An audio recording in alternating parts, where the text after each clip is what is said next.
تعلیمی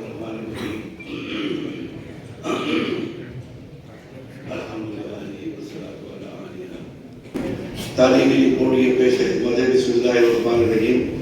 دارالوقف دیوبند سالانہ تعلیمی رپورٹ و موقع اجلاس انعامیہ منعقدہ 10 رجب سن 1444 مطابق 2 فروری سن 2023۔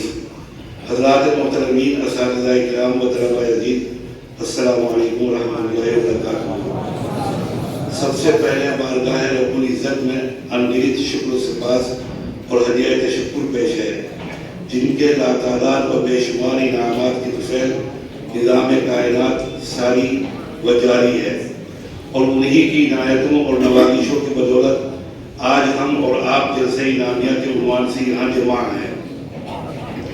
حضرات، دارالوقف دیوبند اپنی بے مثال تعلیمی و تعمیری ترقیات کی تسلسل کی بنا پر اپنی نیک نامی کے اعتبار سے وابستگان علم و فکر کے مابین حسن تذکرہ کا عنوان ہے، اور مثل مشہور ہے زبان خلق کو نقار خدا سمجھو، کہ بموجب یقین کامل ہے کہ حق تعالیٰ ادارے کے اسلاف اور قابل موجودہ ذمہ داران، اساتذہ کرام اور جملہ کارکنان کی جہود مسلسل صحیح فہم اور صبر و استقامت کو اپنی بارگاہ میں سند قبولیت عطا فرماتے ہوئے اجر جزیل کا باعث بنائے گی انشاءاللہ۔ حضرات محترمین، اس وقت ملکی و عالمی احوال انتہائی غیر مطمئن و ناگفتہ ہوئے ہیں۔ ایسے احوال میں مدارس اسلامیہ کی بقا اور ان کا تحفظ کسی چیلنج سے کم نہیں۔ ان احوال میں تمام تر اقدامات اور جملہ تحفظات کے ساتھ اگر ہم نصرت خداوندی کے متمنی ہیں تو یاد رہے کہ یہ نصرت صبر و تقوی کے ساتھ مشروط ہے، اور یہی ایک مومن کامل سے مطلوب و مقصود بھی ہے۔ زمانے کی ناہمواریاں، احوال زمانہ کی بدعنوانیاں اور ناانصافیہ، انقلاب دہر کے امواج تلاطم چاہے کتنی خوفناک شکل اختیار کر لیں، لیکن صبر و ضبط کے ساتھ استقامت پر ہی معیت و معاونت ربانی کا وعدہ ہے۔ حق تعالیٰ تمام تعلیمی اداروں خصوصاً مدارس اسلامیہ کو اپنے حفظ و امان میں رکھے، اور ان اداروں کے ذریعے تبلیغ دین اور اشاعت دین کی راہیں سہل و آسان فرمائے۔ طلباء عزیز، قرآنی مضامین میں علم اور اہل علم کی قدر افزائی خصوصی اہمیت کی حامل ہے۔ جناب رسالت مآب صلی اللہ علیہ وسلم کی زبان فیض ترجمان سے جو دعائیں ادا کرائی گئی ہیں، وہ پورے قرآن میں موجود دعاؤں میں سے کسی ایک میں بھی وجود علم کے اضافہ و زیادتی کے الفاظ نہیں ملتے۔ صرف علم ہی کو یہ شرف حاصل ہے کہ کہلوایا گیا وَقُلْ رَبِّ زِدْنِي عِلْمًا۔ اگر فرمودات رسالت مآب صلی اللہ علیہ وسلم کا ایک نظر جائزہ لیں تو اس میں بھی تعلیم و تعلم سے متعلق ہمیں بیش قیمت جواہر ریزے ملتے ہیں۔ وہ تمام حقائق جو قرآن و حدیث کی روشنی میں علم و ضرف سے متعلق ہیں، وہ تمام اسلام کی علمی بنیاد اور سرور کائنات کے علمی ذوق کا پتہ دیتے ہیں۔ خدا تعالیٰ آپ حضرات کو اسی علم و عمل اور فضل و کمال کے لیے خدا تعالیٰ نے منتخب فرمایا ہے۔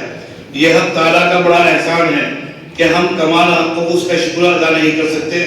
ذرا غور کیجئے، جب خدا علیم کو اپنے پیغمبر محمد عربی صلی اللہ علیہ وسلم کو سب سے پہلا اور اہم حکم دینا تھا تو زمین و آسمان اس بات کو سننے کے لیے کان لگائے بیٹھے تھے کہ عرش الہی سے توحید کا اور وحدانیت کا حکم صادر ہوگا، اور اگر توحید کا نہیں تو پھر رسالت کی باری آئے گی۔ لیکن خدا علیم کی طرف سے نہ تو توحید کا حکم صادر ہوا اور نہ رسالت کا، بلکہ حکم ہوا اقرا۔ معلوم ہوا کہ علم تمام کمالات کی جڑ ہے، لہذا اہل علم بھی کاملین میں سے سب سے افضل ہوں گے۔ پھر آپ صلی اللہ علیہ وسلم نے اپنی صداقت آفری زبان سے ارشاد فرمایا، العلماء ورثۃ الانبیاء۔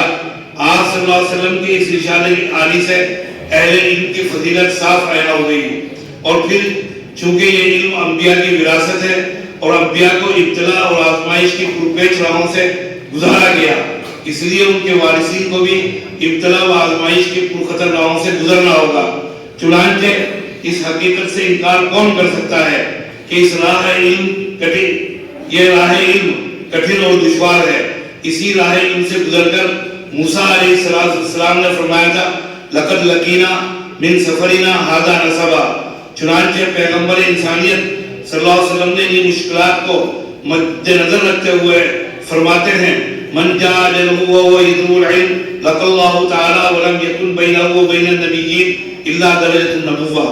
پھر وہ طالب علم جو مشکلات کی پرواہ کیے بغیر آگے بڑھتا چلا جائے، علم کی دھن اسے مسلسل سراپا اسراپ بنائے رکھتی ہے اور بلا آخر ایک دن منزل مقصود ان راہ روانے ان کے قدم چوم لیتی ہے.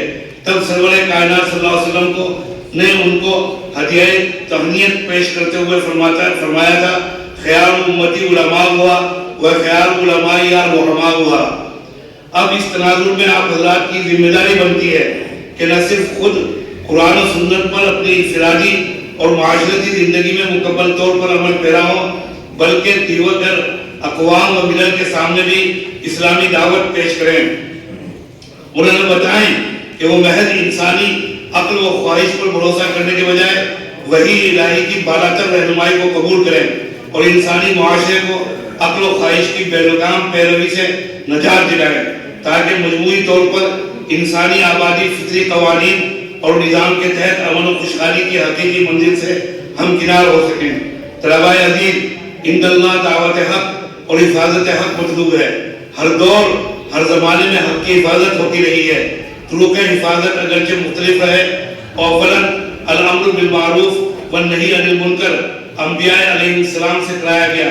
پھر نبی آخر الزمان علیہ السلام کو مبعوث فرما کر حق کے اس بات اور باطل کی تکذیب کا کام حق تعالیٰ نے لیا. پھر وفات النبی صلی اللہ علیہ وسلم کے بعد ثم الذین یلونہم کا 1.5 صدی تک ضابطہ جاری رہا. بعد ازاں طریقہ کار بدلا، مدارس دینیہ کا قیام عمل میں آنے لگا اور علماء تیار ہونے لگے. پھر یہی سلسلہ مدارس بقائے دین کا مؤثر ترین ذریعہ ثابت ہوا اور امت نے اس طریقہ کار کو مضبوطی سے تھام لیا. ہندوستان میں 11ویں صدی میں سب سے پہلے علم حدیث نے اپنا بال عیش کھولا. دوسرا پڑاؤ دہلی میں علم فقہ نے ہندوستان کی اودھ کی راجدھانی لکھنؤ کو اول اپنا مسکن بنایا. گجرات کے غیر معروف کشمیر میں محدث جوہر کی شکل میں علم حدیث نے اور علامہ محمد طاہر پٹنی کی شکل میں گجرات کے غیر معروف قصبہ پٹن میں پہلا پڑاؤ کیا. دوسرا پڑاؤ دہلی میں علم فقہ نے ہندوستان کی اودھ کی راجدھانی لکھنؤ کو اولاً اپنا مسکن بنایا. معقولات نے اودھ کے معروف مشہور قصبہ خیر آباد کو اپنا مستقر بنایا. پھر حجت الاسلام فی الارض خیر العلوم و خیرات حضرت الامام مولانا محمد قاسم نانوتوی بانی دارالعلوم دیوبند کی چشم بصیرت ان مذکورہ اجزائے ترکیبی پر پڑی، جنہیں دیوبند میں جمع فرما کر جامع العلوم دارالعلوم دیوبند بنا دیا. آج 1.5 صدی پر مشتمل ایک طویل ترین وقت گزر جانے کے باوجود بھی طالبان علم دین کا جوک در جوک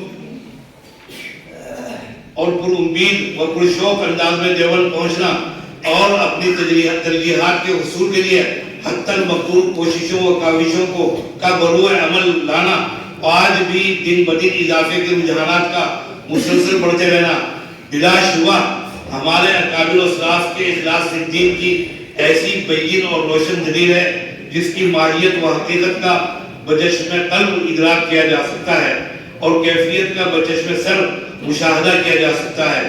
انہی کی دعوات نیم شبی کی یہ مشاہد اثرات ہیں کہ دارالعلوم وقف دیوبند اپنی بنائے خشت اساس وقف اللہ کے تاریخی تسلسل کی بنیاد پر طالبان علوم نبوت کے لیے اولین ترجیحات کا بنیادی اور مرکزی حصہ ہے. طلباء عزیز، آپ حضرت نانوتوی کی خشت اساس پر قائم دارالعلوم وقف دیوبند سے مربوط ہیں. گویا آپ فکر دیوبند کی اساس میں منسوب اور اکابر دیوبند سے مربوط ہیں. خدارا ان عالی نسبتوں کی لاج رکھیے اور اپنے علم میں مضبوطی کے ساتھ میدان عمل میں اپنا ایک امتیاز قائم کیجیے. آپ کو علوم نبوی کے لیے منتخب کیا گیا ہے. آپ نے مقام و مرتبہ کو پہچاننے اور اسے ہمیشہ مستحضر رکھنے میں اپنی کوششوں کو صرف کیجیے. دارالعلوم وقف آپ کی ہمہ جہت تعمیر و ترقی کے لیے سرگرم عمل ہے اور آپ کی تعلیمی و فکری تعمیر کے تئیں مسلسل کوشاں ہیں. ان چند ناگزیر باتوں کے بعد تعلیمات کی رپورٹ پیش خدمت ہے۔ جدید داخلوں کی کارروائی، دارالعلوم وقف دیوبند کی عند اللہ و عند الناس روز افزوں تعلیمی ترقیات کی بنا پر طالبین علوم کا رجوع ہر سال تیزی سے بڑھ رہا ہے اور داخلے کے متمنی طلباء کی ایک بڑی جماعت ہر سال ادارے سے رجوع کر رہی ہے۔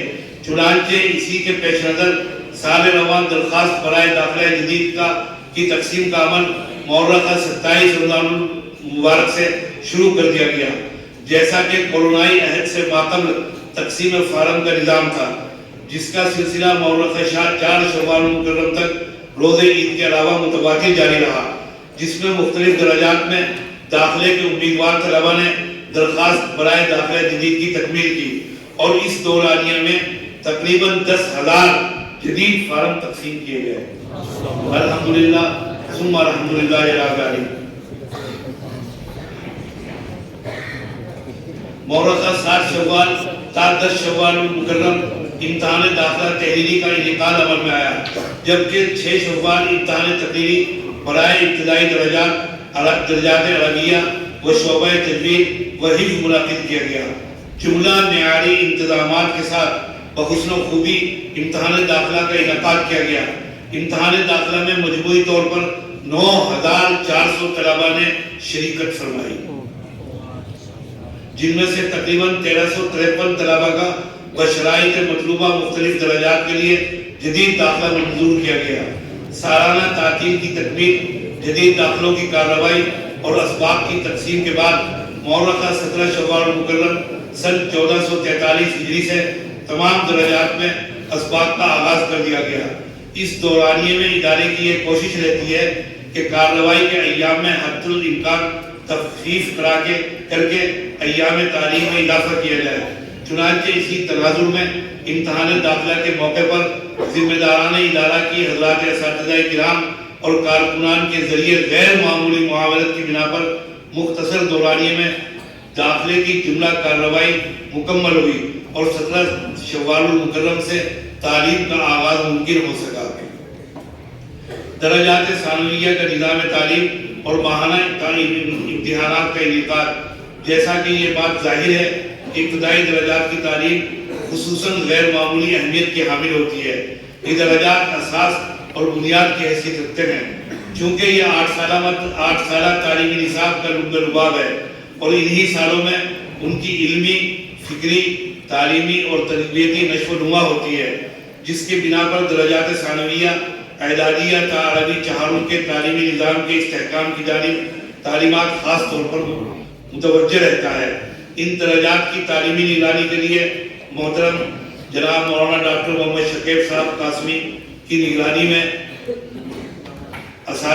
دو اساتذہ کرام پر مشتمل نگراں کمیٹی تشکیل دی گئی، جو حسب معمول با اہتمام و بے انتظام از مغرب تا عشاء مسجد میں موجود رہ کر طلباء کو تکرار و مطالعے کے پابند کرتے ہوئے ان کی تعلیمی نگرانی کرتے ہیں۔ نیز طلباء کو اسباق میں پیش آمدہ سوالات یا وضاحت طلب جزئیات کی تفصیلی بیان سے طلباء کو مطمئن بھی کرتے ہیں۔ اسی دوران طلباء کی حاضری کا بھی غیر معمولی اہتمام کیا گیا، جس پر طالبات کی بھرپور نگاہ ہے۔ یقیناً اس نظام العمل کے مفید نتائج سامنے آئے ہیں۔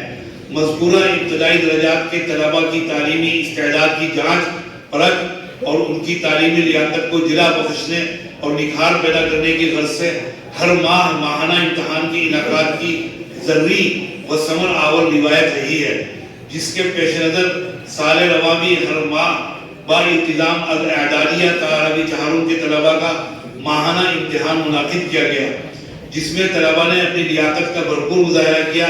ماہانہ امتحان میں ادارے کے حضرات اساتذہ کرام کے علاوہ ذیل میں مذکور اداروں سے بھی ماہرین فنون اساتذہ کرام بحیثیت ممتحن مدعو کیے گئے۔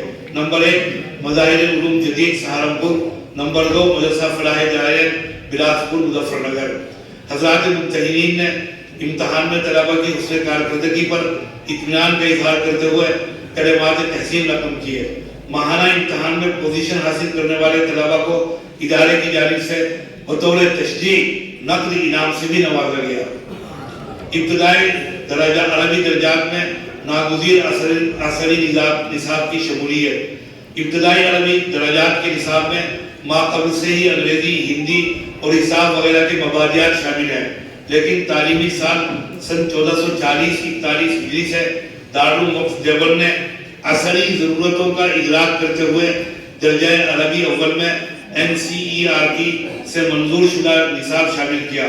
اس نصاب کے تحت سوشل سائنس، انوائرمنٹل سائنس، انگریزی، ہندی اور حساب وغیرہ شامل ہیں، لیکن گزشتہ کورونائی عہد کے دیگر گوں احوال نے اس نظام کو متاثر کر دیا، جس بنا پر اس نظام کو جاری رکھنا ممکن نہ رہ سکا اور یہ نظام تعطل کا شکار ہو گیا تھا، لیکن بحمدللہ سال رواں سے اس نظام کا دوبارہ اجرا کر دیا گیا ہے، جس کے تحت رواں تعلیمی سال میں درجہ اول عربی کے طلبہ NCERT کے تحت پہلی اور دوسری جماعت کا نصاب ایک سال میں مکمل کر لیں گے انشاءاللہ، جس کے بعد انہیں اگلی سال تیسری، چوتھی اور پانچویں جماعت کے نصاب کو مکمل کرایا جائے گا، اور اسی طرح درجہ عربی چہارم یا عربی پنجم تک ان طلبہ کو NIOS کے زیر اہتمام 10ویں جماعت کا باضابطہ امتحان دلوایا جائے گا۔ توقع ہے کہ مستقبل قریب میں اس کے مفید تر نتائج سامنے آئیں گے، نیز یہ نظام عمل و دیگر اداروں کے لیے بھی مشعل راہ ثابت ہوگا۔ محاضرات علمیہ، طلبہ تکمیلات و تخصصات کی علمی و فکری پرواز کو بلند کرنے کے لیے حجت الاسلام اکیڈمی کے زیر اہتمام حسب سابق اہم علمی محاضرات دیے گئے۔ غیر معمولی کوششوں کے باوجود موجودہ احوال میں زائد از زائد حضرات محاضرین کو مدعو کرنا ممکن تو نہ ہو سکا، البتہ دو غیر معمولی اہمیت کے حامل عناوین پر محاضرے کا اہتمام کیا گیا، جو کہ درج ذیل ہے: التفکیر مقاصدی فی ضوء القرآن الکریم نمبر 1، نمبر 2 افکار الشیخ بدیع الزماں سعید النورسی فی ضوء رسائل النور دراسۃ تحریریہ نمبر 2۔ مذکورہ بالا تفصیلات کے ساتھ ادارہ آئندہ تعلیمی سال سے چند اہم اقدام کا ارادہ بھی رکھتا ہے، جن کا آج یہاں اعلان کیا جا رہا ہے۔ شعبہ تدریس فی التدریس، تدریسی فرائض کی اور اس کے حدود و آداب اور اسالیب و جوانب کے ساتھ انجام دہی تدریب و تمرین طلب عمل ہے، جو عموماً طویل تجربات کے بعد حاصل ہوتا ہے، جس کی بنا پر ہمارے معاشرے میں کامیاب مدرس عموماً کامیاب ہوتے ہیں۔ کچھ اگر عرض کرنے کی اجازت ہو حضرت مودی صاحب سے، جب دارالعلوم دیوبند کا قضیہ پیش آیا اور ایک بڑی جماعت حضرات اساتذہ کی دارالعلوم سے جدا ہوئی، تو اس وقت محترم حضرت خطیب الاسلام مولانا قاری محمد طیب صاحب نور اللہ مرقدہ کا جو ہم نے اپنے کانوں سے سنا اور پھر اکابر سے کی زبان سے ایک ہی ان کا غم اور افسوس کا اظہار تھا۔ فرماتے تھے کہ مجھے ہوئے اساتذہ باہر آ گئے، مجھے ہوئے اساتذہ باہر آ گئے۔ ان اساتذہ کی تیاری کے لیے یہ شعبہ تدریس فی التدریس یہاں پر انشاءاللہ کھولا جائے گا اور اس کا آغاز کیا جائے گا، اسی کی تفصیل یہاں پر بیان کی جا رہی ہے۔ فرما رہے ہیں کہ جس کی بنا پر ہمارے معاشرے میں کامیاب مدرس عموماً کامیاب ہوتے ہیں، اسی کے پیش نظر تدریس میں تدریب کی غرض سے دارالوقف دیوبند نے آئندہ تعلیمی سال سے 2 سالہ شعبہ تدریس فی التدریس کے اجرا کا فیصلہ کیا ہے۔ الحمدللہ اس شعبے کا بنیادی مقصد فضلائے دارالوقف دیوبند کی میدان تدریس میں ایسی تدریب اور تمرین ہے کہ وہ ایک کامیاب مدرس کا فریضہ انجام دے کر طلباء کے روشن مستقبل کے ساتھ صالح و مستحکم معاشرے کے قیام کے ضامن بنے۔ اس شعبے کے لیے صرف 2 لائق و فائق فضلاء کا انتخاب عمل میں آئے گا اور انہیں من جانب ادارہ معقول وظیفہ بھی دیا جائے گا۔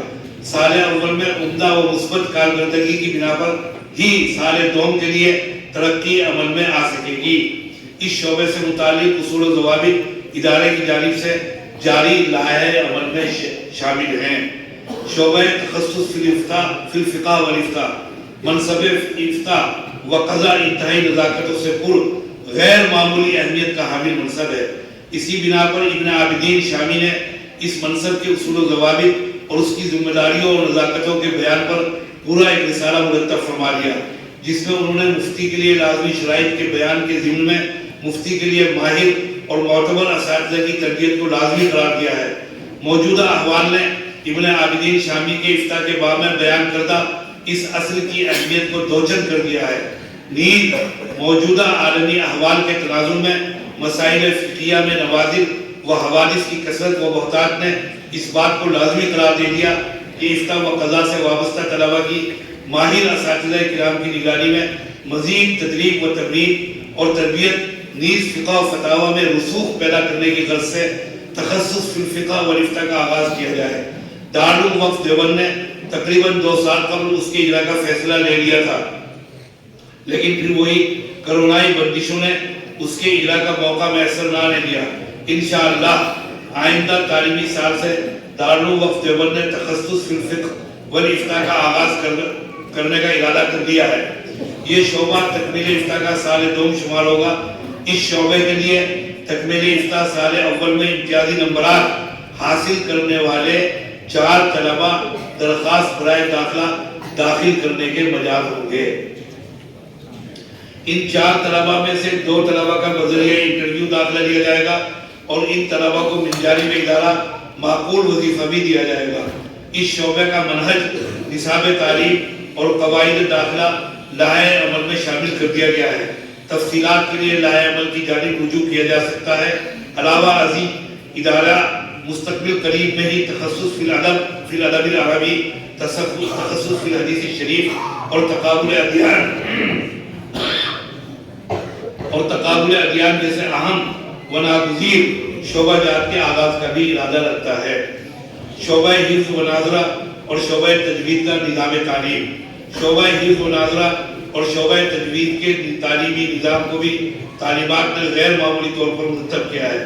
شعبہ حفظ کی تعلیمی کارکردگی کو مزید بہتر بنانے کے لیے سالہ گزشتہ کی طرح اس سال بھی من جانب تعلیمات اس بات کا اہتمام کیا گیا کہ ہر طالب علم کی مقدار خواندگی کے لیے ایک مستقل انفرادی رجسٹر تیار کیا جائے۔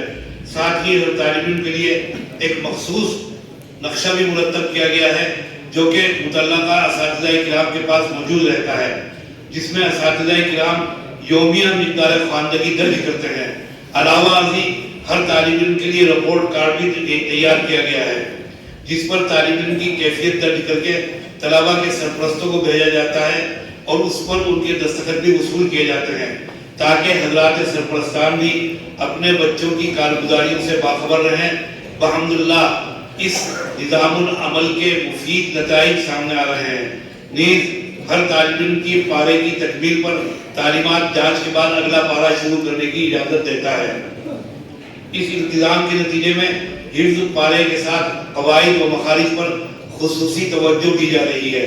ساتھ ہی ان طلبہ کے لیے اردو املا ابتدائی دینی معلومات کو بھی سال رواں سے شامل نصاب کیا گیا ہے۔ بنا بری بطور تحدیث نعمت یہ بات کہی جا سکتی ہے کہ سال رواں شعبہ حفظ کے 3 طلبہ نے مختلف اساتذہ کرام کی نگرانی میں ایک نشست میں مکمل قرآن کریم سنایا ہے، جیسا کہ ابھی آپ کے سامنے تفصیل بیان کی گئی ہے۔ فالحمدللہ علی ذالک۔ یقیناً طلبہ کی محنتیں والدین اور اساتذہ کے کرام کے ساتھ ہم تمام لوگوں کے لیے بھی ذخیرہ آخرت ہوگی انشاءاللہ۔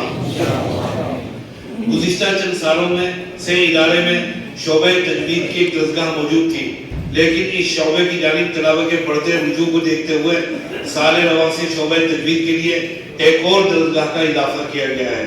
نیز اسی تناظر میں اس شعبے کے طلبہ سے ادارے نے یہ فیصلہ لیا ہے کہ آئندہ سال اسے اس شعبہ تجوید کے اردو حفظ کا نصاب 2 سال پر مشتمل ہوگا، جس کے لیے نصاب تعلیم بھی مرتب کر کے لائحہ عمل بابت سن 1444-45 میں شامل اشاعت کر دیا گیا ہے۔ عموماً یہ دیکھا گیا ہے کہ فضلاء مدارس غیر معمولی صلاحیتوں کے باوجود قرآن کریم کی درست تلاوت نیز اس کے قواعد و مخارج سے نابلد رہ جاتے ہیں، جس کی بنا پر معاشرے میں فضلاء کے تئیں منفی تاثر مرتب ہوتا ہے۔ اسی تناظر میں دارالوقف دیوبند نے آئندہ تعلیمی سال سے از اعدادیہ تا دورہ حدیث تمام طلبہ کے لیے حسب مراتب ایک پارہ حفظ کو لازمی قرار دیا ہے، جس کی تفصیل آپ کو لائحہ عمل میں مل جائے گی۔ مجموعی طور پر ادارے کی تعلیم کیفیت، جامعیت اور اس کے استحکام سے آپ حضرات بخوبی واقف ہیں، جو یقیناً آپ حضرات کی مشترکہ جہود کی غماز ہے، جس کے لیے جملہ حضرات اساتذہ کرام بطور خاص لائق اہلیت و مبارکباد ہیں۔ اس طویل سماع خراش کے بعد اب آئیے اس مقصد کا رخ کرتے ہیں جس کے لیے ہم اور آپ یہاں جمع ہوئے ہیں۔ طلباء عزیز، آپ مستقبل آپ کا منتظر ہے، ملت کی نگاہیں آپ کی جانب ہیں، آپ ملت کی امیدوں پر کھرا اترنے کے لیے آئے ہوئے یا نہیں، یہ دیکھنے کے لیے آپ کا امتحان لیا گیا۔ نتائج آپ کے سامنے ہیں۔ جو طلباء امتحان میں کامیابی سے سرفراز ہوئے وہ قابل مبارکباد ہیں۔ ادارہ ان کی محنت اور کوششوں کا مسلسل احترام کرتا ہے اور ان کی محنت کو خراج تحسین کے طور پر بصورت کتب انعامات سے نواز رہا ہے۔ اس موقع پر ادارہ اپنے تمام معاونین و مخلصین اور خصوصاً ناشرین کتب کا شکر گزار ہے جن کے گراں قدر تعاون سے آج بڑی مقدار میں کتب بطور انعام طلباء کو دی جا رہی ہیں۔ جیسا کہ آپ کو معلوم ہے کہ جلسہ انعامیہ میں طلباء کو انعامات دیے جاتے ہیں، وہ مختلف طریقے کے ہوتے ہیں جن کی تفصیل حسب ذیل ہے۔ نمبر 1، عمومی انعام۔ یہ انعام ہر اس طالب علم کو دیا جاتا ہے جس نے سالانہ امتحان میں شرکت کی ہے۔ نمبر 2، خصوصی انعام۔ یہ انعام ہر اس جماعت میں پوزیشن حاصل کرنے والے طلباء کو دیا جاتا ہے۔ ہر جماعت میں جو طالب علم پوزیشن اور امتیازی شان حاصل کرتا ہے اس کو یہ انعام دیا جاتا ہے۔ نمبر 3، امتیازی انعام۔ یہ انعام خاص طور پر دورہ حدیث میں پوزیشن لانے والے طلباء کو دیا جاتا ہے۔ نمبر 4، خصوصی نقد انعام۔ یہ انعام تمام درجات میں اول، دوم اور سوم پوزیشن حاصل کرنے والے طلباء کو حضرت محتمم صاحب مدد اللہ کی جانب سے دیا جاتا ہے۔ اسی طرح حضرت محتمم صاحب مدد اللہ کی جانب سے یہ خصوصی نقد انعام اس سال شعبہ حفظ کے ان 3 طلباء کو بھی دیا جا رہا ہے جنہوں نے ایک نشست میں مختلف اساتذہ کرام کی نگرانی میں قرآن کریم مکمل سنایا ہے۔ ان طلباء کے نام درج ذیل ہیں: محمد فرقان سیتامڑھی، فارم نمبر 2310، متعلق جناب محترم قاری توقیر عالم صاحب۔ محمد وسیم سہرسہ، فارم نمبر 2306، متعلق جناب قاری محمد توقیر عالم صاحب۔ ایمان حسین تری پورہ، فارم نمبر 514، متعلق جناب قاری سعید احمد صاحب۔ تشجیعی نمبر 5، تشجیعی انعام۔ جیسا کہ ماقبل میں ذکر کیا گیا کہ ثانوی درجات کے طلباء کے لیے ادارے میں ماہانہ امتحان کا انتظام ہے جس میں پوزیشن یافتہ طلباء کو نتائج نشر ہونے کے بعد ادارے کی جانب سے نقدی انعام سے نوازا جاتا ہے۔ لیکن اسی کے ساتھ آج کے اس اجلاس میں ایک ایسے طالب علم کو بھی بطور تشجیع خصوصی انعام سے نوازا جا رہا ہے جنہوں نے سال رواں منعقد ہونے والے تمام ماہانہ امتحان میں اول پوزیشن حاصل کی ہے۔ سبحان اللہ۔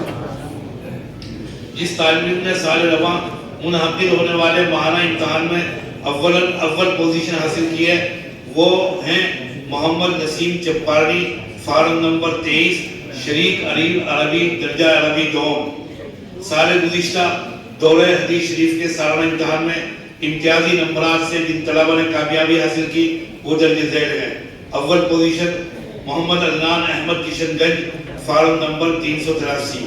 دوم پوزیشن شہادت حسین صاحب گنج، فارم نمبر 363۔